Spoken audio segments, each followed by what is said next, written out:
एक बार भगवान बुद्ध अपने शिष्यों के साथ बैठकर उन्हें कुछ समझा रहे थे। इतने में ही वहां अजातशत्रु पहुंचते हैं और बुद्ध से कहते हैं कि हे बुद्ध, जब से मैं तुम्हारा अनुयायी बना हूं तब से सभी लोग मेरे सीधेपन का बहुत ज़्यादा फायदा उठाते हैं। आपका अनुयायी बनने से पहले लोग मुझसे बहुत डरते थे, क्योंकि तब मैं बहुत क्रूर था और किसी को भी मृत्युदंड से देने में क्षण भर का भी समय नहीं लगता था।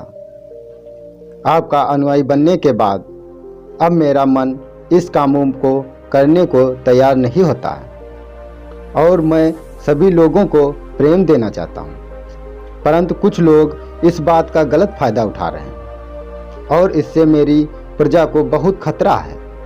मेरे शासन में बहुत दिक्कतें आ रही हैं।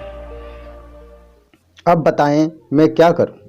तब बुद्ध उसे एक कहानी सुनाते हैं। एक बार एक भिक्षु एक गांव से गुजर रहा था। उस गांव में बहुत बड़ा पीपल का वृक्ष था। चलते चलते भिक्षु बहुत थक गया था। उसने सोचा कि उस वृक्ष के नीचे थोड़ा आराम कर लिया जाए। वह वहां पहुंचा ही था कि कुछ लोग उसे रोक देते हैं और भिक्षु से कहते हैं कि वहां एक बहुत जहरीला सांप रहता है। उसने बहुत से लोगों को डस लिया है। वह इतना खतरनाक है कि जो भी उसके सामने आता है वह उसे जिंदा नहीं छोड़ता।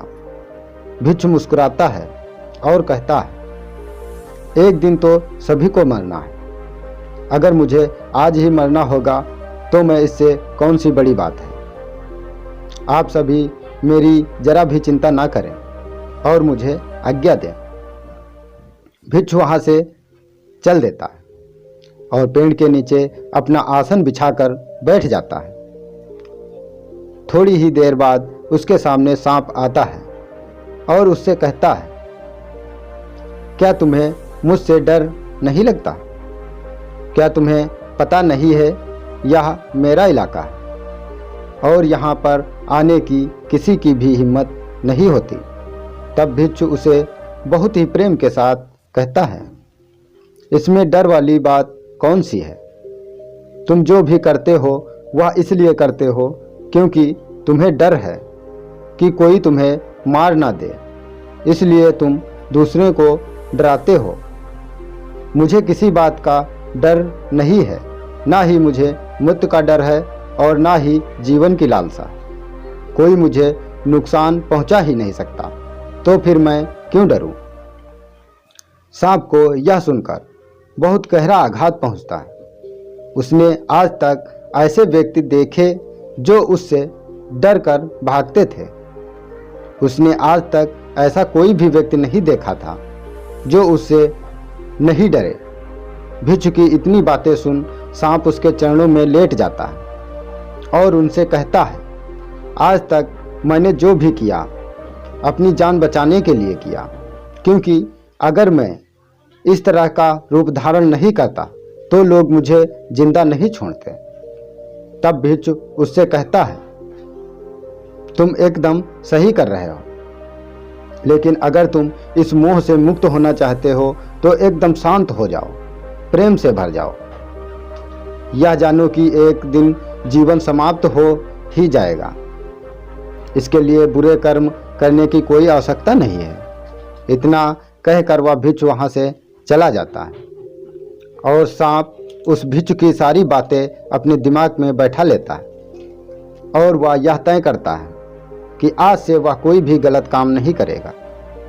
सांप सभी बुरे कर्मों को छोड़ देता है, इसलिए इसका उस पर उल्टा असर पड़ता है।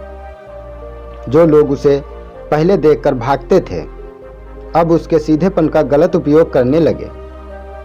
अब सब लोग उसे छेड़ते, उसे चोट पहुंचाते।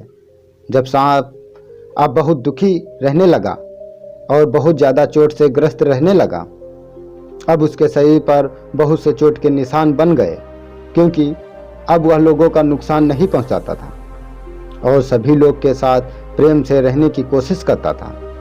लेकिन लोगों में उसके प्रति जो भय था वह ही उसे सुरक्षित रखता था। कुछ दिनों बाद वह भिक्षु फिर से उसी पेड़ के नीचे आता है और वहाँ अपना आसन बिछाकर बैठ जाता है। और उस सांप को देखकर वह बड़ा आश्चर्यचकित होता है कि पहले सर्प की क्या स्थिति थी, लेकिन अब सर्प की क्या स्थिति हो गई है। और वह उस सर्प के लिए बहुत चिंतित भी होता है। भिक्षु को देखकर सांप कहता है, हे भिक्षु, जब से आपने मुझसे कहा कि मैं शांत हो जाऊं और प्रेम को अपनाऊं, तब से लोग मुझसे बहुत गलत व्यवहार करना शुरू कर दिया, जिससे मुझे जीवन जीने के लिए बहुत कठिनाई हो रही है। अब आप ही बताएं मुझे क्या करना चाहिए। भिक्षु से कहता है, हे मित्र, मैंने तुमसे यह नहीं कहा था कि तुम अपने स्वभाव को ही बदल लो। तुम सर्प हो और क्रूरता ही तुम्हारा स्वभाव है। अगर तुम क्रूरता नहीं रखोगे तो लोग तुम्हें खत्म कर देंगे। लेकिन इसका मतलब यह नहीं है कि तुम्हारे भीतर जो उद्देश्य है उसे गलत रखो। तुम्हें भीतर से अपने आप को सही रखना है और बाहर से खुद को वह दिखाना है जो जरूरी है, क्योंकि सर्प एक जहरीला जीव है और लोगों में उसके लिए भय होना आवश्यक है। अगर लोगों के लिए अंदर तुम्हारे लिए भय नहीं होगा तो लोग तुम्हें हानि ही पहुंचाएंगे। लेकिन तुम्हें भीतर से अपने आप को सही रखना चाहिए कि तुम्हें किसी को नुकसान नहीं पहुंचाना है, केवल अपना भय बनाए रखना है। गौतम बुद्ध कहते हैं, तो हे अजात शत्रु, तुम इस कहानी से क्या समझे? तो इसका मतलब यही है कि तुम अपने स्वभाव को मत बदलो, तुम अपने आप को बदलो, आपको समझो। तुम अपने आप को प्रेम पूर्ण पाओगे तो अपने उद्देश्य को अच्छा पाओगे, फिर तुम्हें उससे खुशी मिलेगी। और जब तुम्हें खुशी मिलेगी तो तुम लोगों को खुशी दे सकोगे। और यहाँ इस बात की जरा भी ज़रूरत नहीं है कि तुम बाहर से लोगों को क्या दिखा रहे हो। ज़रूरत इस बात की है कि तुम भीतर से अपना उद्देश्य क्या रखते हो।